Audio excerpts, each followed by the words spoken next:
பல பேர் இந்த தீயை தடுக்க ட்ரை பண்ணாங்க. என்னையும் சேர்த்து தான் நான் சொல்கிறேன். ஏன்னா நான் தான் வில்லன் இந்த படத்தில். நான் இந்த தீயை எப்படியாவது அணைக்கணும்னு ட்ரை பண்ணுவேன் படத்தில். அந்த மாதிரி வெளியும் சில பேர்லாம் ட்ரை பண்ணுறாங்க. நானும் என்னுடைய லைஃப்பில் அந்த ஸ்டேஜில் என்னுடைய சுயமரியாதையை காப்பாற்றுறதுக்கு ரொம்ப முயற்சி பண்ணேன். எந்த கல் வந்தாலும் நகர்ந்து போனேன். என்னை நீங்கள் இத்தனை நாள் ஹீரோவாக பார்த்துருக்கீங்க.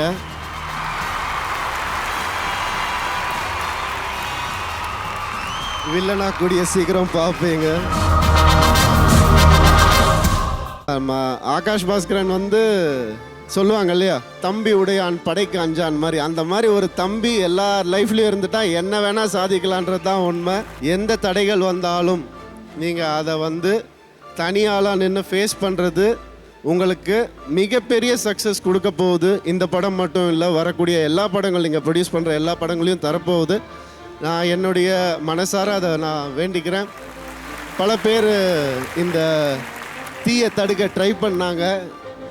என்னையும் சேர்த்து தான் நான் சொல்கிறேன். ஏன்னா நான் தான் வில்லன் இந்த படத்தில். நான் இந்த தீயை எப்படியாவது அணைக்கணும்னு ட்ரை பண்ணுவேன் படத்தில். அந்த மாதிரி வெளியும் சில பேர்லாம் ட்ரை பண்ணுறாங்க. ஆனால் இது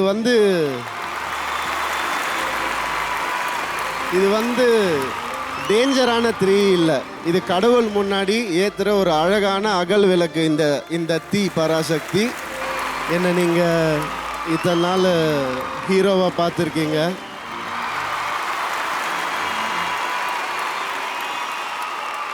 வில்லனா கூடிய சீக்கிரம் பார்ப்பீங்க, பாருங்க.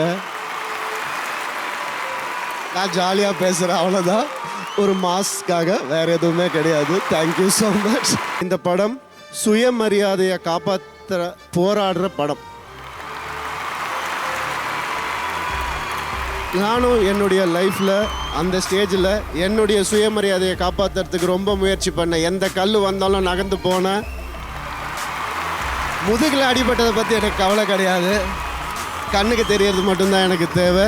அந்த மாதிரி என்றைக்குமே நான் உங்கள் எல்லாருக்குமே சொல்கிறேன், ஒரு அண்ணனாக சொல்கிறேன், சுயமரியாதையை மட்டும் விட்டு கொடுக்காதீங்க. அதுக்காக எதை வேணால் இழக்கலாம், லைஃப்பில் எதை வேணால் இழக்கலாம். அது மட்டும் உங்கள் மனசில் இருந்துச்சுன்னா நீங்கள் ஒரு நல்ல மனிதராக கண்டிப்பாக இந்த உலகத்தில் வாழ முடியுன்ற பெரிய நம்பிக்கை எனக்கு இந்த படம் ஏற்படுத்தி கொடுத்துச்சு. அதுக்கு இந்த மொத்த டீமுக்கும் என்னுடைய மனமார்ந்த தேங்க்ஸ். தேங்க்யூ.